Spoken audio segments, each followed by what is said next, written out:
Alors pourquoi j'aime exposer mes œuvres? Alors justement pour ces moments-là où le public va poser ses yeux sur mes œuvres, des yeux attentifs qui vont se poser longuement, parce que ça prend du temps de faire une photo et ça prend du temps aussi, je pense, de les contempler.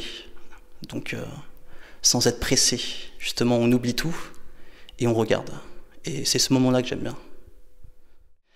Je ne sais pas si vous voyez, des fois quand on regarde par le hublot, par la petite fenêtre de l'avion, on a souvent cette vue-là. Donc voilà, un paysage nuagiste qui représente pour moi donc le voyage et aussi le rêve. Je me rappelle un soir de coucher de soleil, j'ai fait une photo en fait sans le vouloir, avec une vitesse d'exposition très lente. Ce qui a provoqué donc une photo complètement trouble, floue, avec un bouger. Et puis, au lieu de l'effacer, je l'ai regardé longuement et je me suis dit qu'il y avait quelque chose de très intéressant là-dedans. Et j'ai voulu en faire davantage. Et du coup, voilà, j'aime le mouvement, j'aime voir la nature justement dans son mouvement. J'aime pas je ne peux pas figer la nature. Pour moi, c'est quelque chose que je ne peux pas faire. Un tirage métallique que je ne connaissais pas et que j'ai découvert à Rennes par le biais de mon tireur. Un tirage métallique donc qui dévoile des reflets. Des reflets que j'aime pas trop dans la photo généralement, mais dans le cas du tirage métallique, je trouve que ça donne de la vie, d'autant plus de vie.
Une autre salle, une autre ambiance. Visuellement, vous avez aperçu qu'on était dans un domaine complètement différent.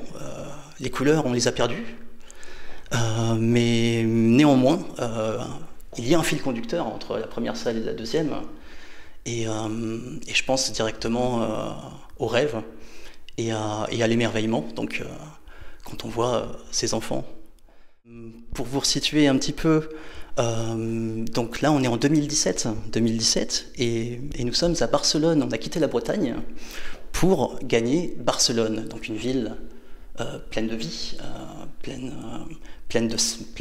de joie. On se balade dans les rues et voilà, c'est une place publique qui fait aussi office de cours de récréation. Donc voilà, pour pouvoir faire ces photos, j'ai pas eu besoin de sauter au-dessus d'un portail d'école. J'ai simplement à la sortie d'une ruelle découvert donc cette place sur cette scène des fillettes, une scène très théâtrale, pleine de poésie, malgré la dureté des murs. On voit des impacts de balles et d'obus sur les parois de l'église gothique. Et donc voilà, cette série est particulièrement pour moi parce qu'on a la douceur de ces visages qui contraste avec la dureté des murs. Cette série est dans l'ordre chronologique de la prise de vue, donc découverte de la place, puis d'autres scènes. Ces 4 photos ont été prises le temps de la récréation, donc 15 minutes. 15 minutes avec eux. Bon, moi j'étais avec eux, mais eux, je ne sais pas trop s'ils étaient avec moi, ou alors s'ils m'ont vu, ils m'ont vite oublié. Et c'est ça que j'aime de l'enfance, c'est ce côté insouciant où on est là, mais on ne change rien à ce qui va se passer finalement. La scène reste naturelle.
On a quitté le quartier gothique pour rejoindre la Barceloneta, un endroit où j'ai vécu 2 ans. Donc voilà la Plaza del Mercado, la place du marché. Encore une fois pleine de vie. Là c'était le jour de carnaval. Donc on voit cet enfant avec sa maman, je suppose. Donc je le voyais amasser au loin des confettis qu'il mettait soigneusement dans sa casquette. Et je me suis dit, j'ai vu la scène arriver, c'est fou parce que je l'ai vu avant que ça se passe. Voilà, je l'ai vu 10 secondes avant le moment. Et j'étais prêt, j'étais avec eux.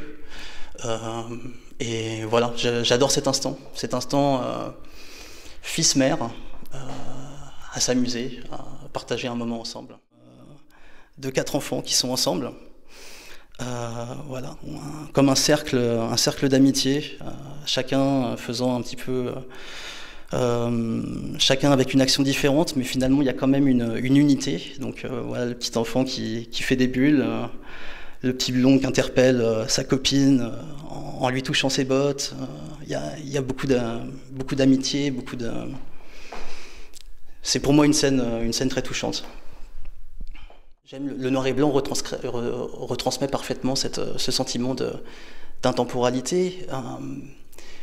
Et pas que ça, aussi le côté...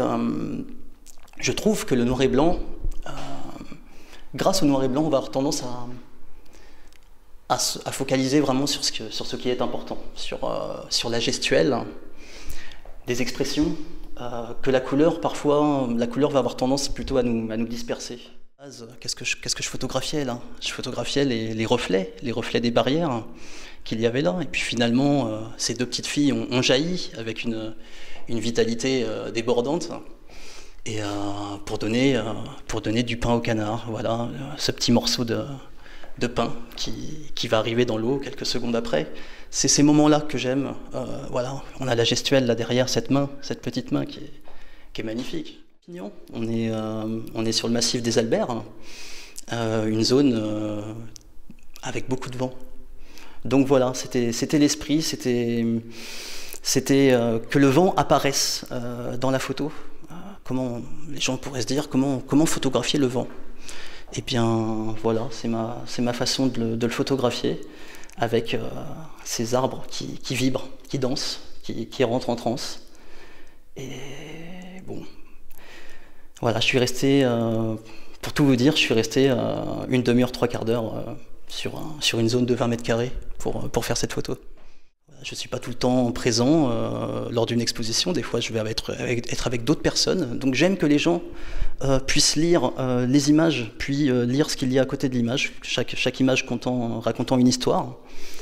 J'essaie, par le biais d'une phrase courte, accompagner les gens pour qu'ils comprennent mieux, sans tout dévoiler non plus, et peut-être même ajouter une part de mystère à travers mes phrases. Je crois que ça se voit dans mes photos, j'aime les choses spontanées, sans qu'il y ait un côté peut-être théâtral, un côté préparé. Et peut-être que je ne suis pas habitué, effectivement, à être de ce côté-là, de la caméra, de cet objectif. Normalement, il est collé à mon œil, et là je suis de l'autre côté. Ça me fait tout drôle.